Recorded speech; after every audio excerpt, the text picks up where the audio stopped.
Factors. Factors बहुत ही important और बहुत ही इंटरेस्टिंग टॉपिक है, ठीक है। वो इंटरेस्टिंग तब तक है जब आपको समझ में आ जाए। मैथ्स पढ़ना आपको भी कैसा है, डिफिकल्ट लगता है ना डिफिकल्ट, पर जब आप समझ लोगे तो बहुत अच्छा लगेगा। तो फैक्टर्स आज जैसा मैं समझाती जा रही हूँ और एक एक्टिविटी के थ्रू भी मैं समझाऊंगी।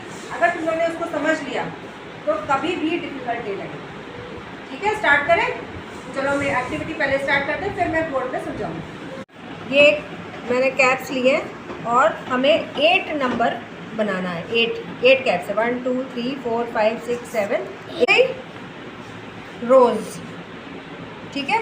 ये वाली रोज होती है और ये वाले कॉलम होते हैं। तो रोज कितनी है? 8। और कॉलम कितना है? कॉलम एक कितने कितने हैं हर कॉलम में? 8। तो 8 1 जा 8। चलो करते हैं। 8 रोज थे और 1 कैप है, तो कितना आ गया? 8 1 जा 8। अब हम ये और देखते हैं कि और हम किस तरीके से इस 8 को ला सकते हैं अरेंज करके। और सारी चीज़ें इक्वल होनी चाहिए, हर रो में इक्वल कॉलम में कैप्स को अरेंज करना है। तो दूसरा तरीका देखते हैं। एक ये तरीका हो रहा है, कितनी रो हो गई? 4 हो गई। और उसके बाद कितने आ रहे कॉलम में? 2। तो 4 रोज में 2 कितना आ रहा है? फिर से आ गया 8, ठीक है। अब देखते हैं नेक्स्ट। अब हम रखेंगे 2 रोज। 2 रोज है और कितने वो है कैप्स हैं? 4। तो 2 4 जा। एक तरीका ये हो गया, 2 4 जा 8। देखो आंसर 8 8 आ रहा है ना। तो हम ये देख रहे हैं कि हम किस किस तरीके से इसको अरेंज कर सकते हैं जो 8 ही आंसर आए। अब एक और देखते हैं तरीका, क्या हम इसको एक ही कॉलम में रख देते हैं। कॉलम तो हो गए 8 और रो हो गई 1 रो है और कॉलम कितने हो गए? रो है और इसमें 8 कॉलम है, तो ये क्या आ गया? 8। अब इस 8 को किस किसने हेल्प करी है? इन वाले नंबर से हेल्प करी है। तो ये वाले जो हेल्पर्स हैं जो 8 बनाने के लिए हेल्प कर रहे हैं उनको कहेंगे फैक्टर्स। जो नंबर्स हैं वो फैक्टर्स हैं। अब इन फैक्टर्स में तुम एक मजेदार चीज़ देखो, 8 4 2 1 और 1 2 4 8। देख रहे हो, ये ऊपर जा रहा है और ये इधर से ऐसे जा रहा है, नीचे जा रहा है। सेम नंबर है ना। तो हम एक ही लाइन के नंबर देख लेते हैं कौन कौन से हैं। ये वाले अगर देख लेंगे तो ये भी है, 1 फैक्टर है, 2 है, 4 है और 8 है। तो ये जो है ये किसके हैं? 8 के फैक्टर्स कहलाएंगे। ये वाले जो नंबर्स हैं ये 8 के फैक्टर्स कहलाएंगे, या ये नंबर भी 8 के फैक्टर्स। दोनों एक ही चीज़ है ना, बार बार तो नहीं लिखना है हमें। देखो 4 इधर भी आए, 4 इधर भी आए, 2 इधर भी आए, 2 इधर भी आए, 1 इधर है, 1 इधर है, 8 8 है। तो हम कोई एक लाइन ले लेंगे जो हम फैक्टर्स लिखने के लिए काम आ जाएगी। समझ में आ गया सबको? जो अभी हमने कैप के साथ एक्टिविटी करी वो समझ में आई सबको कि फैक्टर्स कैसे करते हैं? फैक्टर्स हमें अरेंज करने होते हैं जो हमें नंबर दिया गया है उसको लाने के लिए।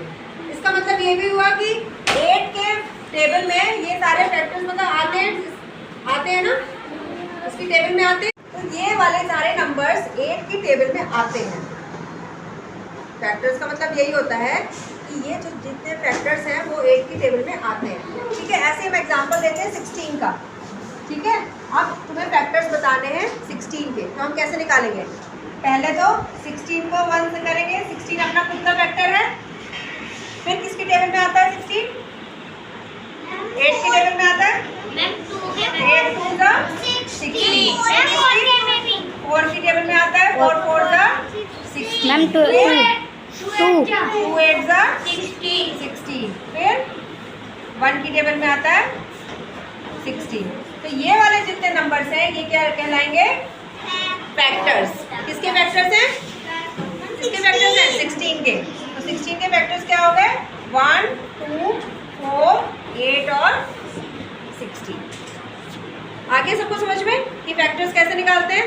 अब इनकी प्रॉपर्टीज़ के बारे में देखते हैं। प्रॉपर्टीज़ माने इनकी खूबियाँ क्या है, फैक्टर्स की खूबी क्या है। फैक्टर्स तो हमें निकालना आ गया। अब तुमने एक चीज़ देखी होगी कि फैक्टर्स जो निकल गए हैं, जैसे 1 है, 2 है, 4 है, 8 है, 16 है, ये फैक्टर्स हैं। किसके फैक्टर्स हैं? 16 के। तो अगर हम 2 से 16 को डिवाइड करें तो रिमाइंडर क्या आएगा? 16 को डिवाइड करें तो रिमाइंडर क्या आएगा? 0 आएगा। देखो डिवाइड करके तो आता है सबको, 2 की टेबल में आता है 2 8 16, तो 0 आ रहा है ना रिमाइंडर।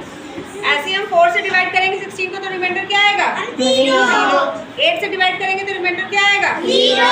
16 से डिवाइड करेंगे तो 0। 1 से डिवाइड करेंगे तो 0। तो सब में 0 आ रहा है। इसका मतलब एक प्रॉपर्टी इसकी खूबी ये हुई कि हर फैक्टर जो है वो डिवाइजर है उस नंबर का। उस नंबर से अगर हम डिवाइड करेंगे तो आंसर में 0 आएगा। ये एक खूबी हुई फैक्टर की। फैक्टर उसी को कहते हैं, every factor is a divisor of that number. समझ गए आ गया? ये हर नंबर इसको पूरी तरह से डिवाइड कर देता है 16 को। हर जो फैक्टर होगा वो अपने नंबर को पूरी तरह डिवाइड कर देगा, 0 आएगा रिमाइंडर।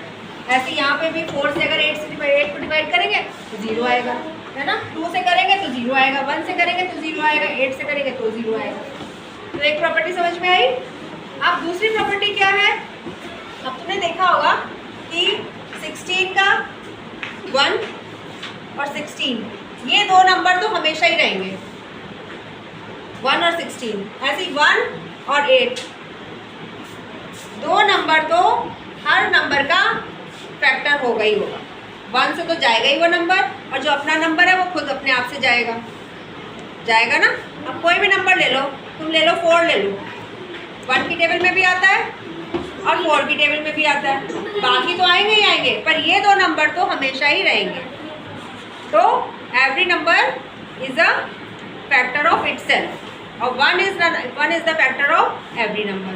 तो एक प्रॉपर्टी एक ये हो गई। और तुमने देखा होगा कि जितने भी हम फैक्टर्स निकाल रहे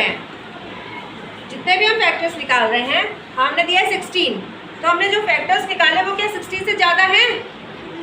नहीं है। यहाँ पे हमने 8 का फैक्टर्स निकाला तो क्या 8 से ज़्यादा हुआ? No। वहीं पे रुक जाएगा, जो फैक्टर है वहीं तक रुक जाता है। इसका मतलब कि हर फैक्टर या तो वो उससे कम होगा या उसके बराबर होगा, उससे ज़्यादा नहीं हो सकता कोई फैक्टर। ये तीसरी प्रॉपर्टी हुई, every factor is either less than और इक्वल टू दैट नंबर। ठीक है, कोई भी फैक्टर या तो उससे कम है, 8 से कम है, ये तीनों 8 से कम है, या उसके बराबर है, उससे ज़्यादा तो नहीं हुए ना। ऐसे 16 में देखो ये वाले जो हैं ये सब 16 से कम है और ये इसके बराबर है, उससे ज़्यादा तो नहीं हुआ। तो ये हमारी तीसरी प्रॉपर्टी हो गई। और फोर्थ प्रॉपर्टी ये है कि एक लिमिट है कि हाँ 16 से ज़्यादा नहीं होना है। तो ये नहीं कि अनलिमिटेड फैक्टर्स बना सकते हैं, एक लिमिट है, हम उतने ही फैक्टर्स बना सकते हैं। तो आगे समझ में प्रॉपर्टीज आई, समझ में एक्टिविटी समझ में आ गई। तो अब हम लोग फैक्टर्स निकाल सकते हैं ना, किसी कोई दिक्कत तो नहीं।